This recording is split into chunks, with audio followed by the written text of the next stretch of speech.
লাইলাতুল কদরের রাত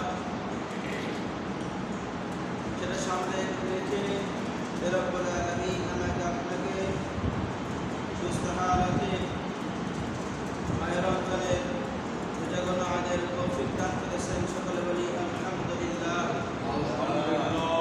সাইয়্যিদুল মুরসালিন খাতামুন নবিয়্যিন সেই নবীর প্রতি আমরা শুকর করি। সকলে বলি সাল্লাল্লাহু আলাইহি ওয়াসাল্লাম।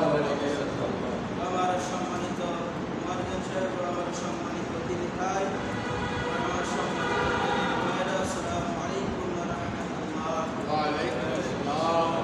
আমি পবিত্র কোরআনের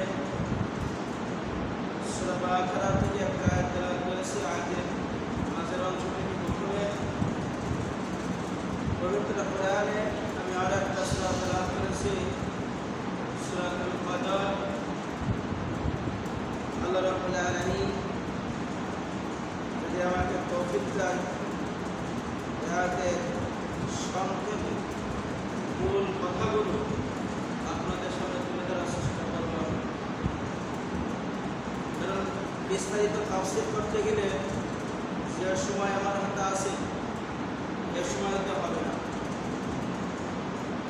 যে মেয়েদের ঘন্টা লেগে যাবে, ঘন্টা লেগে যাবে। ওই জন্য আমি মূল যে কথাগুলো সংক্ষেপে বলার চেষ্টা করব। যেহেতু এখন রমজান মাস, পবিত্র কোরআনের একটা আয়াত বলেছি, ওয়াকিমুস সালাতা ওয়া আতুস যাকাত, তোমরা নামাজ কায়েম করো এবং যাকাত প্রদান করো। এই যাকাত সম্পর্কে আজকে আলোচনা হবে এবং লাইলাতুল কদরের রাত সম্পর্কে সংক্ষেপে তুলে ধরব। কারণ যাকাত সম্পর্কে আমরা অনেকেই জানি না। পবিত্র কোরআনে যাকাত শব্দটি মোট ৩০ বার এসেছে। কয় বলেন তো? ৩০ বার এসেছে যাকাত শব্দটি পবিত্র কোরআনে। এবং এছাড়া ৩ জায়গায় সালাতের সাথে যাকাতের আলোচনা ৭ জায়গায় এসেছে। এবং মক্কা সূরাতে ৮ বার এসেছে এবং বাকি সবগুলো মাদিনা সূরাতে যাকাতের বিষয়ে আলোচনা হয়েছে। পবিত্র কোরআনে তাহলে বোঝা গেল মক্কা এবং মদিনায় ২ জায়গায় যাকাতের বিস্তারিত আলোচনা বিশ্বনবী করেছেন। এবং যাকাতের যে বিধান কখন অবতীর্ণ হয়, যাকাতটা কখন চালু হয়, কখন ফরজ হয়েছে, আমরা অনেকেই তো জানি না। যাকাতটা কখন আমাদের উপরে ফরজ হয়েছে? যারা নিসাব পরিমাণের সম্পদের মালিক হয়েছে তাদের উপরে যাকাতটা কি হয়েছে? ফরজ হয়েছে। এটা ২য় হিজরিতে যাকাতটা ফরজ করা হয়েছে। কয় হিজরিতে? ২য় হিজরিতে। এর যাকাতের যে শাব্দিক পারিভাষিক অর্থ আছে, বিধান কখন নাযিল হয়? যাকাতের লক্ষ্য ও উদ্দেশ্য, পূর্ববর্তী শরীয়তের যাকাতের বিধান, যাকাতের গুরুত্ব ও ফজিলত ও উপকারিতা, এবার শাস্তি, যাকাত, যাদের যাকাত দেওয়া ফরজ এবং হওয়া সম্পর্কে ও শর্তসমূহ এবং সংক্রান্ত অন্যান্য আলোচনা। এই যাকাতের বিষয়ে কিছু বিষয় তুলে ধরলাম এবং এই বিষয়টি একটা করে আলোচনা করি। সময় হবে? বলেন সময় তো হবে? সময় তো হবে না। যেহেতু মাহে রমজানে আমরা যাকাত দিয়ে যাই, মাহে রমজানে যাকাত দিলে তো হয় এর সওয়াব বেশি পাওয়া যায়। কি পাওয়া যায়? নেকি বেশি পাওয়া যায়। যাকাত শব্দের অর্থ আমরা পারিভাষিক। যাকাত শব্দের অর্থ মাল বৃদ্ধি করা, আমার মালটা সম্পদটা বৃদ্ধি করা। যাকাত দিলে আমার সম্পদটা বৃদ্ধি হবে। কি হবে বলেন তো? আমরা অনেকে মনে করি যাকাত দিলে আমার সম্পদ কমে যাচ্ছে, বলি না? বলেন। আল্লাহ রাব্বুল আলামিন বলছে, যার শাব্দিক অর্থ দ্বারায় যাকাত অর্থ বৃদ্ধি করা, সম্পদ বৃদ্ধি করা এবং আত্মহর অর্থ পবিত্র করা। তোমার মাল, তোমার সম্পদটা কি করা? পবিত্র করা। তাহলে যাকাতের যে বিধান, এর পারিভাষিক যে শব্দ আছে, যে আপনি নির্দিষ্ট একটা মালের ১ বছর নিসাব পরিমাণের মালের সম্পদের যদি আপনি মালিক হন, তাহলে আপনার উপর যাকাত ফরজ। এবং যে যাকাতের যে সম্পদটা কুরাইশ বংশ ব্যতীত এতিম অসহায়দের মিসকিনকে দেওয়ার নামই হলো যাকাত। তাহলে এখানে যাকাতের যে আলোচ্য বিষয়, লক্ষ্য উদ্দেশ্য তিনটা। এখানে কয়টা বলতো? যাকাতের লক্ষ্য উদ্দেশ্য হলো তিনটা। এক নম্বর যে লক্ষ্য এবং উদ্দেশ্য হলো সম্পদের পবিত্রতা। কি সম্পদের পবিত্রতা? আপনার মনে করেন 5 লাখ টাকা গচ্ছিত আছে, যদি আপনি যাকাত না দেন আপনার মালটা অপবিত্র। কি বললাম বলেন তো? আপনার মালটা অপবিত্র। আর যখন আপনি যাকাত দেবেন আপনার সম্পদের পবিত্রতা অর্জন হলো। এবং 2 নম্বর ইবাদতের মাধ্যমে আল্লাহর নৈকট্য লাভের মাধ্যমে যাকাত দেওয়া। যাকাত দিলে আল্লাহর নৈকট্য লাভ করা যায়। কার লাভ করা যায়? আল্লাহর নৈকট্য লাভ করা যায়। 3 নম্বর সম্পদ দানের মাধ্যমে দারিদ্রদের প্রতি, অসহায়দের প্রতি সহধর্মীয় হওয়া এবং হক আদায় করা। যে যাকাতের যারা হক আছে, দাবিদার আছে, তাদের হকটা আদায় হওয়া। তাই লক্ষ্য উদ্দেশ্য কয়টা বললাম? 3টা কথা খেয়াল করে, গুরুত্বপূর্ণ হয় 3টা। এক, সম্পদের পবিত্রতা অর্জন। 2 নম্বর ইবাদতের মাধ্যমে আল্লাহর নৈকট্য লাভ। 3 নম্বর যারা দরিদ্র মানুষ আছে তাদের হকটা সঠিকভাবে তাদের পৌঁছে দেওয়া, হক আদায় করা। আমার কথা দিক খেয়াল করি, গুরুত্বপূর্ণ এখানে আলোচনা হচ্ছে। এবং যাকাত দানের যে গুরুত্ব আছে, যাকাত দানের যে গুরুত্ব, আল্লাহর পক্ষ থেকে যাকাত আয়াতের নির্দেশ। কার পক্ষ থেকে? আল্লাহর পক্ষ থেকে। ওয়াকিমুস সালাত ওয়া আতুজ যাকাত ওয়া আতিউর রাসূলা লাআল্লাকুম তুরহামুন। আল্লাহ রাব্বুল আলামিন বলেছেন তোমরা নামাজ পড়ো এবং যাকাত দেওয়ার নির্দেশ আল্লাহর নির্দেশ, তোমরা নামাজ পড়ো এবং যাকাত দাও এবং রাসূলের আনুগত্য করো এবং তাদের তোমরা করুণাময় যে রমজানের ভালো হতে পারো। আল্লাহর পবিত্রতা থেকে, আল্লাহর রহমত থেকে তোমরা কেউ হয় না, নিরাশ হও না। তাহলে আল্লাহ রাসূলের অনুগত্য করতে হবে, যাকাত নামাজ পড়তে হবে। কিন্তু কি বলেছে? নামাজ পড়ো। কি বলা হয়েছে এখানে? নামাজ পড়ার কথা বলা হয়েছে এবং যাকাত দিতে বলা হয়েছে। এখানে রাসূলের আনুগত্য করো যাতে তোমরা কল্যাণকর হতে পারো, তোমাদের জন্য কল্যাণ হয়। এবং যাকাত ইসলামের 4র্থ বিধান। কততম বিধান? যাকাত ইসলামের 4র্থ বিধান। ওমর রাদিয়াল্লাহু থেকে বর্ণিত। কারণ এখন ব্যাখ্যা বলতে গেলে অনেক সময় লাগবে, আমি সংক্ষেপে বলার চেষ্টা করছি, অল্প সময় তো। রাসূল সাল্লাল্লাহু আলাইহি ওয়াসাল্লাম ওমর রাদিয়াল্লাহু থেকে বর্ণিত, বিশ্বনবী বলেছে ইসলামের ভিত্তি 5টি। কয়টি বলেন তো? 5টি। ইসলামের ভিত্তি 5টি। এখন বিস্তারিত বললাম না। আয়েশা রাদিয়াল্লাহু থেকে বর্ণিত, রাসূল সাল্লাল্লাহু আলাইহি ওয়াসাল্লাম বলেছে আমি 3 ব্যক্তির ব্যাপারে শপথ করে বলছি। কয় ব্যক্তির ব্যাপারে? 3 ব্যক্তির ব্যাপারে আমি শপথ করে বলছি, আল্লাহ তাদের জন্য ইসলামের যে অংশ রেখেছে এবং যাদের রাখেনি তারা কি সমান? কথা বলেন এখানে, তারা কি সমান? বলে যাদের জন্য রেখেছে ইসলামের অংশ এবং যাদের জন্য রাখেনি তারা কি সমান হইতে পারে? কখনো সমান হইতে পারে না। 2 নম্বর সালাত এবং যাকাত, রোজা। তোমাদের যে সালাত, ইসলামের যে অংশ 3টি হলো সালাত, যাকাত এবং রোজা। কয়টি বললাম? সালাত, যাকাত এবং রোজা। যেমন নামাজ, রোজা এবং যাকাত, তোমাদের 3টা ইসলামের যে অংশ আছে। আমরা কি নামাজ আদায় করি প্রত্যেক বছর? তো আমরা কি রমজান রোজাগুলো সবাই পালন করতে পারি? আমরা কি যাকাত সঠিকভাবে দিই? ওই যাকাতের বিষয়ে আলোচনা করছি। দুনিয়াতে যে বান্দা অধিকত আল্লাহ গ্রহণ করেনি, কিয়ামতের দিন তাকে অন্য অভিভাবক হিসেবে দিয়ে দেবে। আল্লাহ যদি দুনিয়াতে আমাদেরকে অভিভাবক হিসেবে মেনে না নেন, আল্লাহকে যদি আমরা অভিভাবক হিসেবে মেনে না নিতে পারি, আল্লাহ কিয়ামতের ময়দানে ছেড়ে দেবে, অন্যকে অভিভাবক বানিয়ে দেবে।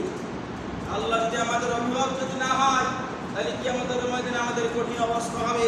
এবং 2 জনের কোনো ব্যক্তি কোনো কমকে ভালোবাসলে আল্লাহ তাকে তাদের অন্তর্ভুক্ত করবে। সুবহানাল্লাহ। যদি আপনি কোনো মানুষকে ভালোবাসেন, দিনে ভাইকে, যারা ঈমানদার আলেম ওলামা যাদেরকে ভালোবাসে, আল্লাহ তাআলা বলছেন তাদের তোমাদের অন্তর্ভুক্ত করা হবে।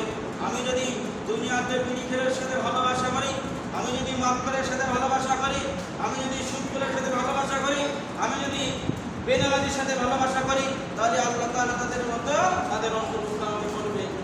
এটা বলছে কি কথা? আল্লাহ বলছে। তাহলে আপনি দুনিয়াতে ভালোবাসবে, না ঘুষখোরের ভালোবাসবে, না সুদখোরের ভালোবাসবেন, না মদখোরের ভালোবাসবেন, সেটা আপনার আল্লাহ বিবেক দিয়েছে। এই বিবেকদের যাচাই বাছাই করুন।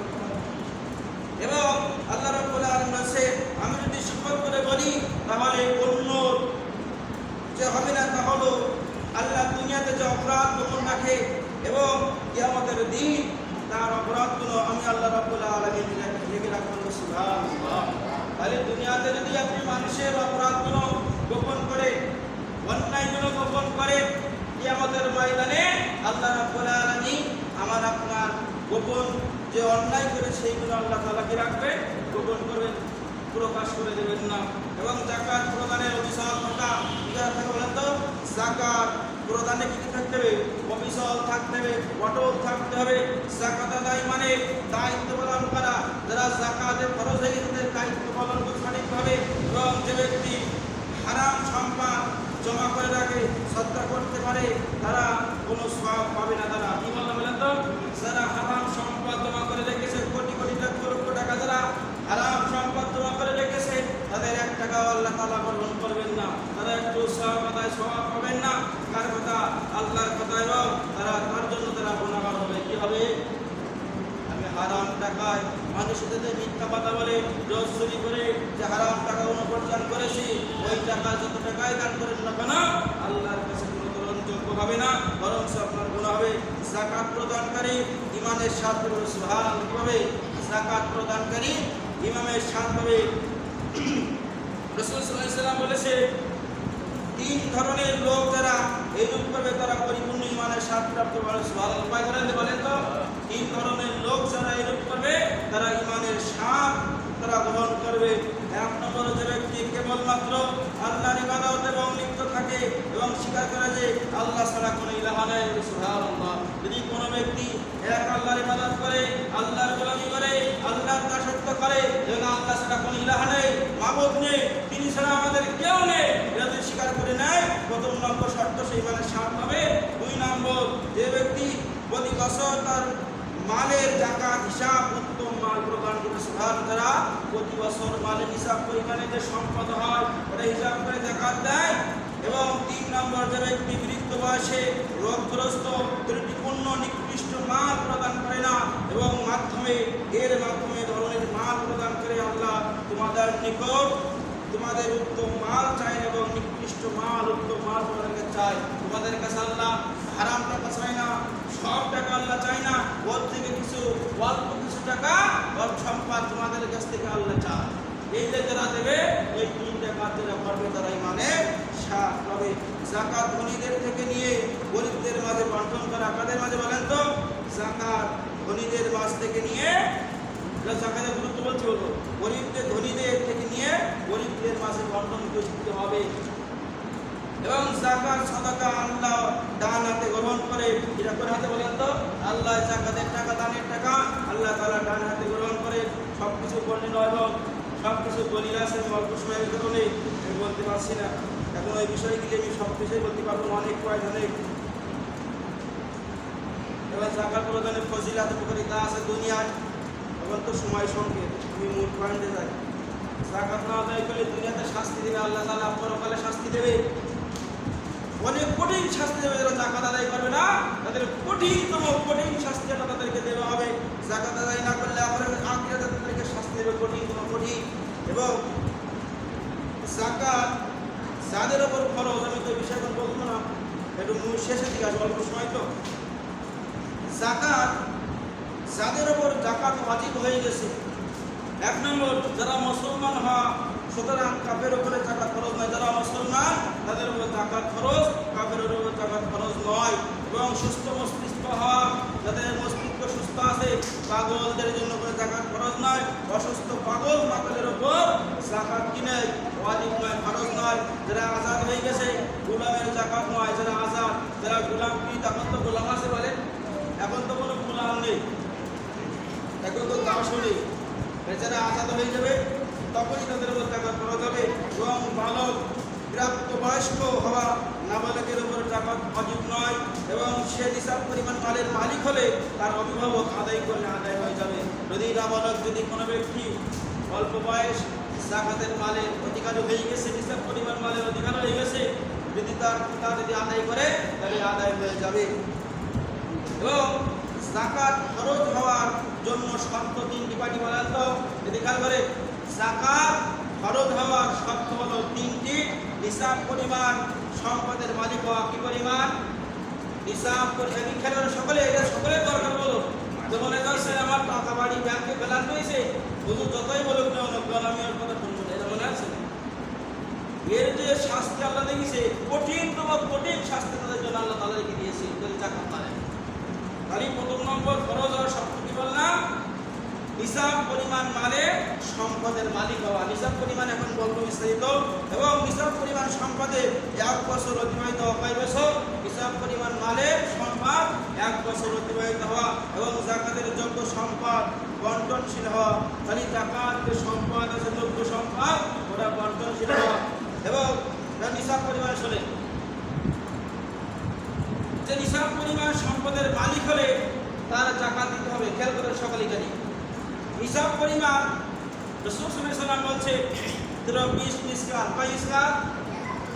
40 মিসকাল থাকলে তোমাদের যাকাত তোমাদের উপরে খরচ হয়ে যাবে। এখানে তো আমাদের তখন আমাদের এখন বাংলাদেশের নীতি অনুযায়ী যে মিসকাল চলে, আমরা কি বুঝি ওটা? আমরা তো বুঝি না। বিষয় হচ্ছে যদি তোমাদের 7.5 ভরি, কয় ভরি বলে করে? যদি 7.5 ভরি স্বর্ণ থাকে, কি থাকে? স্বর্ণ থাকে, তাহলে তার উপর যাকাত খরচ। কয় ভরি? 7.5 ভরি। কোনো ভেবেন না হুজুর আমার তো 7.5 ভরি স্বর্ণ নেই, আছে না? বললেন হুজুর আমার তো 2 ভরি আছে, হুজুর আমার 3 ভরি আছে, রাখে। এবং এবং কিছু সোনা এর থাকে, কিছু সোনা, কিছু উপর টাকা, ব্যবসা সম্পদ যাকে থাকে, সবগুলি মূল্য যদি একত্রিত করলে 52.5 তোলা রূপা সমান হয়ে যায়। কয় তোলা? 52.5 রূপো। আর বুঝিনি তো, 52.5 তোলা রূপা যদি সমান টাকা পরিমাণ থেকে যায় সম্পদ, তাহলে যাকাত আপনার উপর খরচ হয়ে যাচ্ছে। এখন আমাদের বাংলাদেশ উপর এখন ধনী কত? 1,500, 1,500 1800।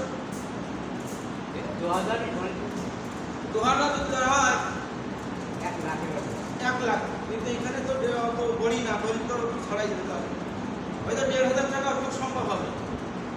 তা 1,500 যদি সম্পদের মালিক 1,500 মনে করেন 1,500 রূপোর দাম আপনার 52.5 তোলা, তাহলে বোঝা গেল কত টাকা থাকলে?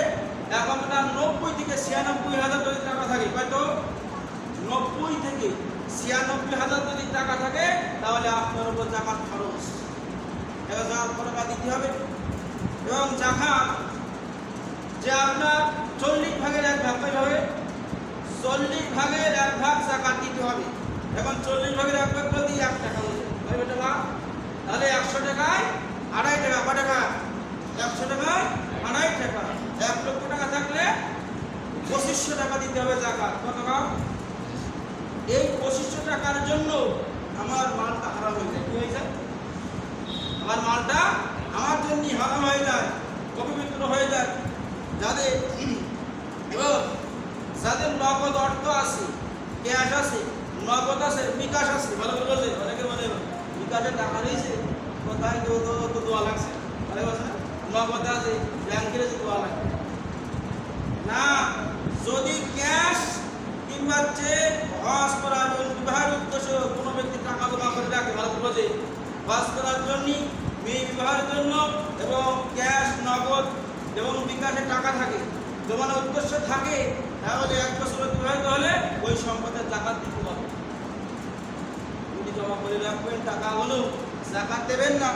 এবং ব্যবসায়িক পণ্য যাদের আছে, যারা ব্যবসা করে, যে আপনি ক্রয় বিক্রয় করেন না, আপনার দোকানে যত মাল আছে, আপনি ক টাকায় ক্রয় করেছেন হিসাব করবেন, এবং আপনার কাছে ক টাকা পায় কোম্পানি, এই হিসাব করে যদি কোম্পানি আপনার থেকে ওই টাকা শোধ করে যদি আপনার নিসাব পরিমাণ টাকা থাকে, মাল থাকে, তাহলে আপনার যাকাত দিতে হবে।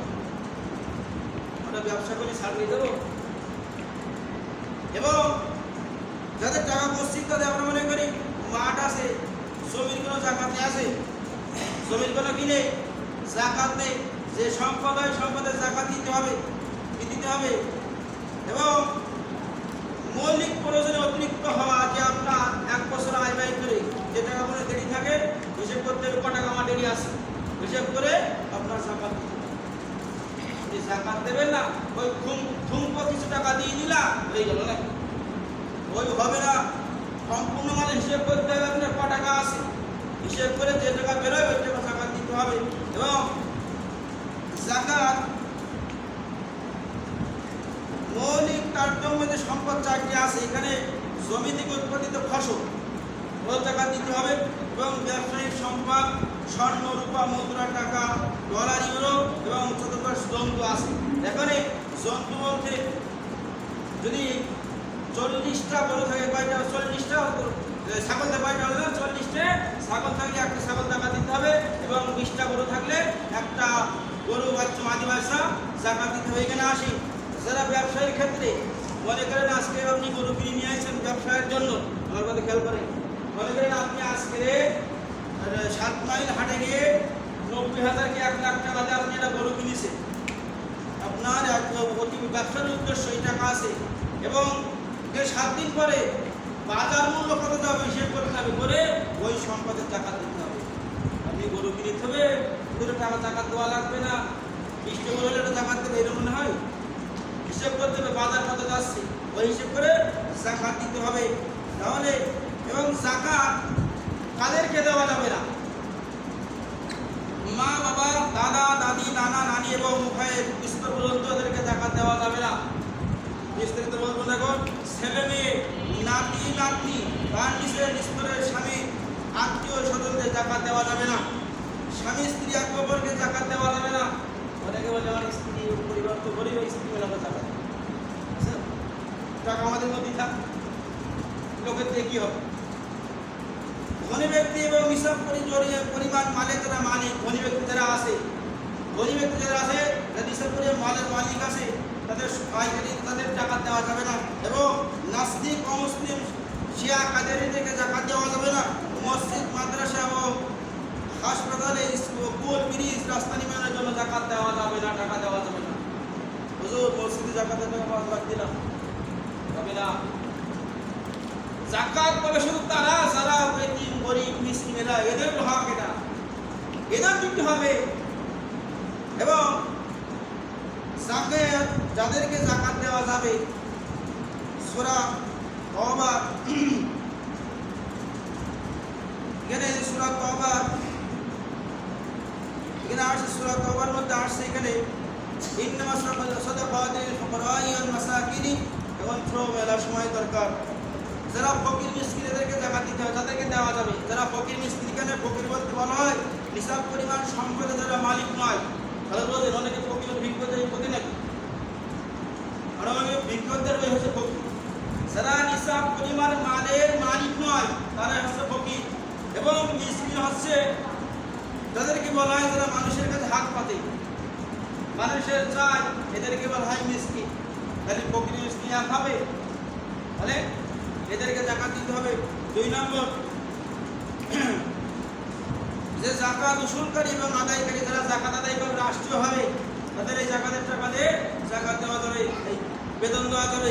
এবং ইসলামের প্রতি আকৃষ্ট করার জন্য ব্যাখ্যা দিচ্ছিলাম, এবং গোলামাজাত করার জন্য জাকাত দেওয়া যাবে, তাকে দেওয়া যাবে। এবং ঋণগ্রস্ত ব্যক্তিকে দেওয়া যাবে, যারা ঋণগ্রস্ত হয়ে গেছে তাদেরকে জাকাত দেওয়া যাবে। এবং আল্লাহর রাস্তায় যারা জিহাদরত মুজাহিদ, তাদেরকে জাকাত দেওয়া যাবে। এবং মুসাফির, তাদেরকে জাকাত দেওয়া যাবে। বোঝা গেল কাদের দেওয়া যাবে, কাদের দেওয়া যাবে না। আমি আমার গুণী চলে মেলা আমি তার দিলাম, হবে না। দেখতে হবে যে যাদের কথা বললাম এরা বাদে প্রত্যেককে জাকাত দেওয়া যাবে, যদি নিসাব পরিমাণ মালের তারা মালিক না হয়। এবং ফিতরা আমরা অনেকে দিছি, ফিতরা আমরা মনে করি 100 টাকা, তারপরে 10 টাকা। ব্যক্তি বিশেষ ফিতরা দিতে হবে। কি বললাম বলেন তো? ব্যক্তি বিশেষ ফিতরা দেওয়া লাগবে। আপনি কোটি কোটি টাকার মালিক, আপনি 100 টাকা দেবেন? আপনি কোটি কোটি টাকার মালিক, 10 লাখ 20 লাখ টাকার মালিক, আপনি 100 টাকা দেবেন? ব্যক্তি বিশেষ টাকার ফিতরা দিতে হবে। এখানে আটা, গম 1 কেজি 635 গ্রাম থাকবে, ফিতরা দিতে হবে। তাহলে ব্যক্তি বিশেষ বোঝা যায় তো? আপনি ব্যক্তি বিশেষ, আপনার 100 টাকা দিলে হবে না, আপনার অনবিজ্ঞ দিতে হবে, গরিব। মিসকিনকে যে অসহায়দেরকে দিতে হবে, মেলাকত দিতে হবে, যারা আপনার খেজুর আছে, জব, মিসকিন, পনির, বিভিন্ন বিষয় আছে। এখানে 2700, 2600, 2000, 1600 টাকা আবদ্ধ ফিতরা দিতে হবে। যারা যেরকম ব্যক্তি বিশেষ, যারা বুঝেন না হুজুর আবার রাত্রিরা হইল ব্যক্তি বিষয় দিন বলিস আমি কেন। এবং আজকের লাইলাতুল কদরের একটা রাত আছে, যে রাত সময় হয়ে গেছে, কি বিস্তারিত বলবো। লাইলাতুল কদরের রাত যে সূরা আমি তেলাওয়াত করেছি, সূরা কদরের যে রাত, যে রাতটা হাজার মাসের চাইতে উত্তম। কোন মাসের চাইতে? সুবহানাল্লাহ। আমরা মুখ বোঝা যে একটা কথা বললাম যে হাজার মাসের চাইতে উত্তম, আমি শুনছি যে সুবহানাল্লাহ তো বলতে হয়, আমরা তাও জানি হাজার মাসের চাইতেও উত্তম একটা রাত লাইলাতুল কদরের রাত। এবং লাইলাতুল কদরের রাতের যে কিছু সূরা নাজিলের কিছু প্রেক্ষাপট আছে, কি জন্য হলো? বনী ইসরাঈলে এক ব্যক্তি 1000 মাস আল্লাহ রাস্তায় জিহাদ করেছে। কয় মাস? 1000 মাস আল্লাহ রাস্তায় জিহাদ করেছে। বিশ্বনবী সাহাবীদেরকে বললেন, উদ্দেশ্য করে বলে না, মুসলিমের সাহাবীরা আশ্চর্য হয়ে গেল। তখন আল্লাহ তাআলা এই সূরা কদর নাযিল করেন। সুবহানাল্লাহ। এবং 4 জন নবী হবে। কয়জন নবী? 80 বছর ধরে দাঁড়িয়ে একাধারে আল্লাহর ইবাদত করেছে। কয় বছর? 80 বছর। জাকারিয়া নবী এবং ইউসুফ আলাইহিস সালাম, ইউনূস আলাইহিস সালাম এবং হিজকিল আলাইহিস সালাম এবং ইউসা আলাইহিস সালাম, এদের নাম শুনেছেন?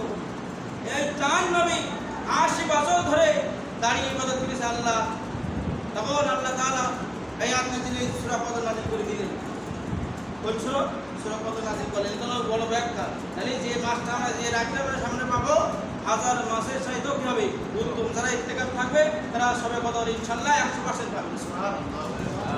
এবং যারা আল্লাহ সন্তুষ্টির জন্য থাকবে, ইত্তেকাফ তারা থাকবে। যারা ইত্তেকাফ থাকবে আল্লাহ সন্তুষ্টির জন্য, তাদের জীবনের সমস্ত গুনাহ আল্লাহ তাআলা ক্ষমা করে দেবে। তাদের জন্য যারা ইত্তেকাফ করে, আর তারাই লাইলাতুল কদরের রাত 100% পায়। এবং যারা ইত্তেকাফ থাকবে তারা প্রয়োজন, 2 প্রয়োজন ছাড়া বাইরে যেতে পারবে না। তারা এক, যদি মানে প্রাকৃতিক ডাকে আর কি, পুজো বছর এই যে বিষয় ছাড়া যেতে পারবে না। 2 নম্বর, যদি ওই মহল্লায় জুমার নামাজ পড়া যদি কোনো মসজিদ না থাকে, তাহলে জুমার নামাজ পড়ার উদ্দেশ্য যাইতে হবে। এই 2 ক্ষেত্রে ছাড়া মসজিদের বাইরে যেতে পারবে না। তারা মারাত্মক কথা বলবে না, সকল সদা সর্বদা আল্লাহর জিকির করতে হবে। এবং লাইলাতুল কদরের রাত্রে 4 ব্যক্তিকে আল্লাহ ক্ষমা করেন না, সকলকে ক্ষমা করেন। সুবহানাল্লাহ। তার মধ্যে যারা মা বাবার অবাধ্য সন্তান, আত্মীয়তার সম্পর্ক ছিন্ন করে, এবং যারা মদ পান করে, এবং যারা হিংসা বলেন তো, যারা শত্রুতা পোষণ করে, হিংসা করে, এদেরকে আল্লাহ তাআলা ক্ষমা করেন না। জয় আল্লাহ রাব্বুল আলামিন আমাদেরকে আমল করার তৌফিক দান করুন। আমিন। এবং লাইলাতুল কদরের রাত ছিলেন আর উপায় ছিল অনেক, সময়ের জন্য বলতে পারে না। শেষে 10 দিন কদরের তালাশ করতে, কয়দিন? শেষে 10 দিন লাইলাতুল কদরের তালাশ করতে হবে।